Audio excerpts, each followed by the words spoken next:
up, ego hackers? Welcome to the C.S. Joseph podcast. Today's question is a fascinating one. It is an INTJ related question, and it basically is, how can an INTJ male deal with demanding females in my family, or their family, basically? A more roundabout way to put it would be, what can I do as an INTJ male to deal with women in my own family?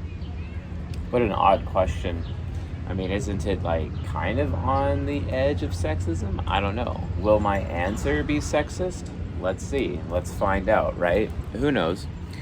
But let's actually talk about what's kind of going on in this situation. Oftentimes INTJs, when they're in family situations, they just don't really they don't know how to act, because extroverted feeling trickster inhibits their ability to be aware of social norms, even the social norms that are attached to their own family, and that can consistently be a problem.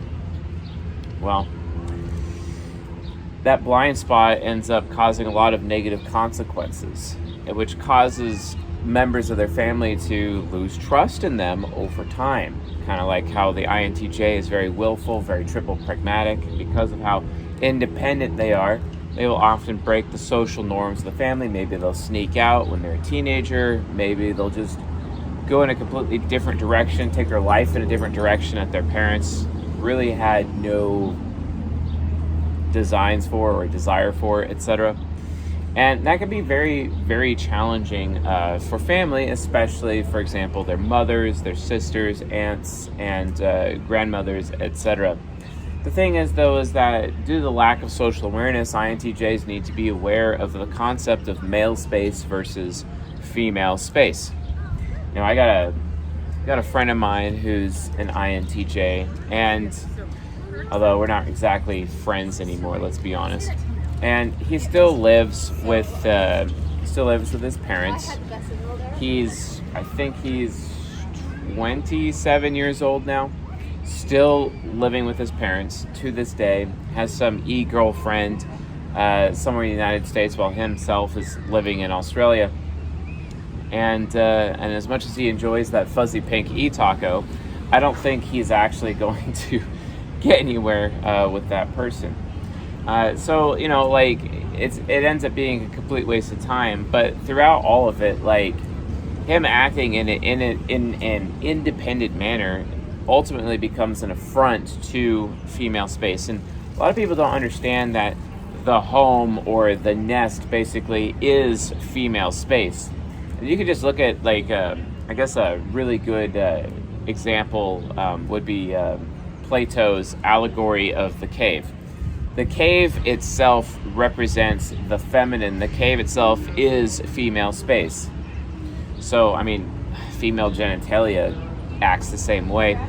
And men really need to get to a point in their life where they are resigning themselves to the fact that they need to be out in the hot sun, right? Away from the female space eventually, because if a man stays in the home beyond 18 years of age, or beyond whatever age he is legally allowed to leave the home, especially in Western society, it's really he ends up becoming a danger to himself and other people, because he's still stuck in the female space mindset, when in reality he needs to grow up and get out of female space and then get into male space after the fact. How is a mama's boy exactly going to be able to have strong male friends who are higher in stature, have better skills, make more money, are a lot more capable as a result, when he's too busy playing video games inside female space at home? It's not really going to work. But to go beyond that, when you're an INTJ and you lack extroverted feeling, you literally just by default have no social skills. How are you as an INTJ man actually going to develop social skills unless you actually get out of the house, get out of female space? And that's the issue. It gets even worse, because when you think about it, let's say an INTJ male actually gets married, and most INTJ men out there are so conditioned by the feminine primary social order, are so, for lack of a better term, blue-pilled, that they end up recreating female space within their own home. It's like, okay, they're married, they have a woman, then they have children, and they've recreated that female space within their own home, and they've resigned themselves to not really participate in male space. Male space ends up giving them the social skills that they need, So, quite frankly, like, staying in this environment with all these women within your family and within the socially considerable, socially labeled social primacy of female space within the context of your own family, you're literally stunting your growth as a man, especially if you're an INTJ, because you have extroverted feeling trickster. You're not learning needed social skills. This is why it's so important for men to, especially INTJ men, to read the book, The Rational Male, Volume 5, which is like the player's handbook or whatever. Most people think it's a pickup artist book. It's really not. It's actually a book on teaching INTJ men's social skills. That's literally what the book is. It's not a pickup artist book. It's literally teaching social skills that they lack entirely. And oftentimes, when you have authors like Rollo Tomasi, who he himself is an INTJ, he himself has extroverted feeling trickster, he himself lacks social awareness. Because of that lack of social awareness, oftentimes people realize, okay, this is my trickster, this is what I lack in my life, I have to focus on building up my trickster. And then that leads to trickster mastery, where it ends up becoming your master function. So that would basically mean that Tomasi started out like with no social skills in his life, but then now he's a master of social skills. You see what I'm saying? As much as many people within this audience would disagree with me when I make that statement, but I'm sorry, it's a fact. That's technically true. So learning, and when you're an INTJ, learning from fellow INTJs is your best bet, because it's like, okay, well, how did you learn social skills when you had no clue what social skills were due to your extrovert feeling trickster? And that's why The Rational Male Volume 5 is so important for INTJ men to read. But really, how to answer this question, like, overall, it literally just comes down to get out of the house, okay? Like, if you look at it this way, what business does an INTJ man who is of age, what business does he have actually complaining about demanding female members of his family? What business does he have to complain? He has no business complaining, because I would submit to this INTJ, be like, okay, well, is this your roof? Is it your home? Are you paying all the bills? Like, is it yours? Then I would surmise that it's likely, or presume that it's likely, that the answer to that question is no. And if that's the case, you got no room to bitch. Get out of the house. If you don't like demanding female members of your family, leave your family. It's not hard. Come on. Go get yourself, with a minimum wage job, you could probably get yourself a car pretty easily. Go live out of your car. You get yourself a car and a storage room, and then a fridge, inside of your vehicle, which I have that system. It works really well for me. I'm super mega comfortable if I have to, live like that on a consistent basis. Bathroom is at the gym. It's open 24 hours a day. I could even, sleep in that parking lot in my car. It doesn't matter. But the bottom line is that at the end of the day, I could be free. What are you doing as an INTJ who's triple pragmatic, the most independent of all the types?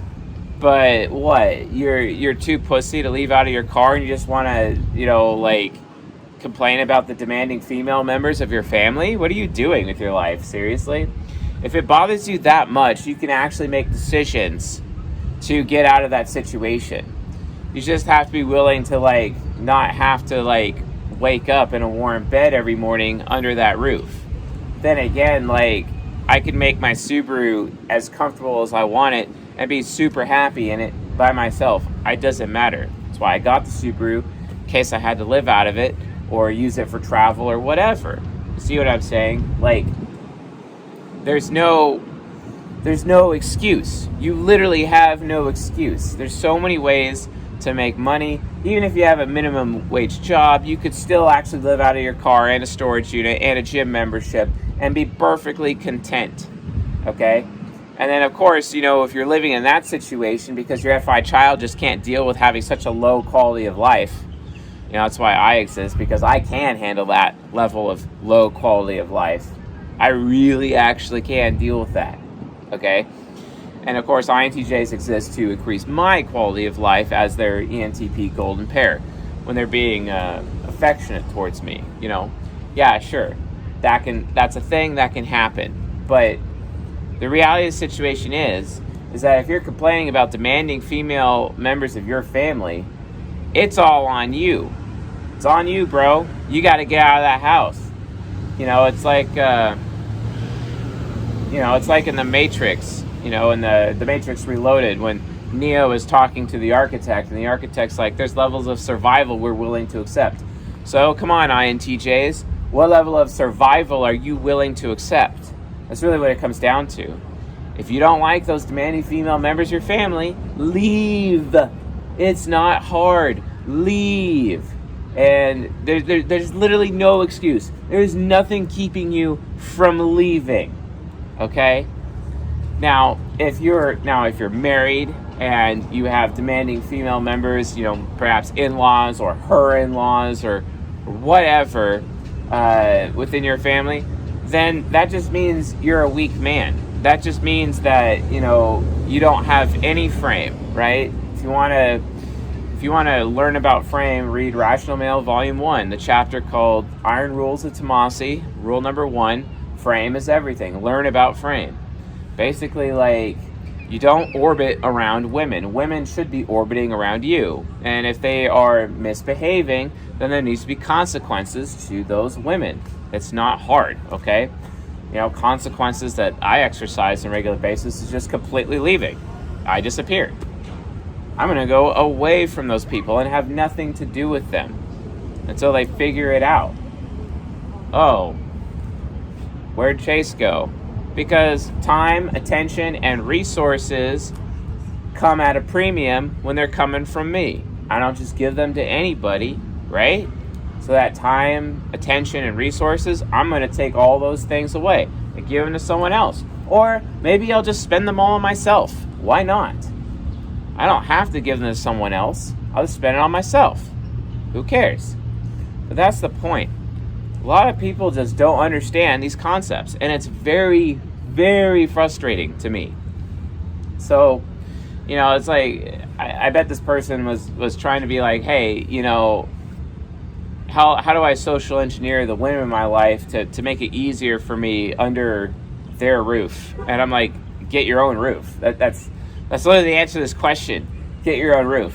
And if it is under your own roof, oh my God, that's even worse. Because then I could be like, you're really pathetic as a man. Like, come on. Have some boundaries. And this is why, I recommend to INTJs, they read the book Attached, and they also read the book called Boundaries, basically. And I believe both of them are listed at csjoseph.life/reading. Make sure you're reading that so you just understand just how codependent you've become because your extroverted feeling trickster's lack of social skills got you there in the first place, and you allowed this, social order within Western society to condition you into behaving this way from the beginning. Wow. Good job there. I'm sure you're a top performer in your life, little INTJ. I'm sure you are.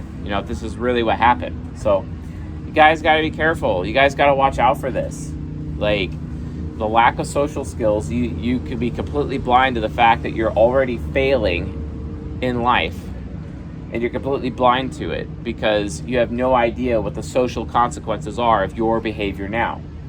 And especially social consequences of behavior that you've had in the past, because your introverted sensing demon will mix with your FE trickster, and you don't even remember how poorly you've behaved from a social perspective in the past, which again leads to this endless cycle of failure in your life as an INTJ man.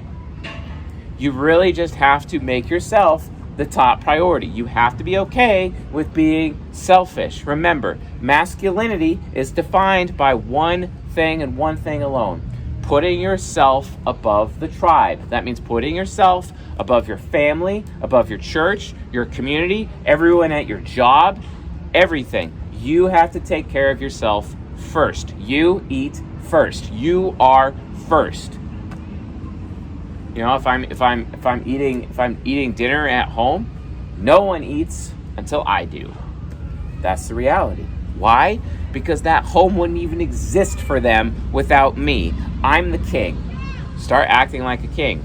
And if you're living in someone else's kingdom when you're a king, maybe you should be leaving their kingdom and working to set up your own kingdom in the process. Because guess what, folks? That's what being a man is all about. But if you're not capable of doing that, you're not a man. Get out.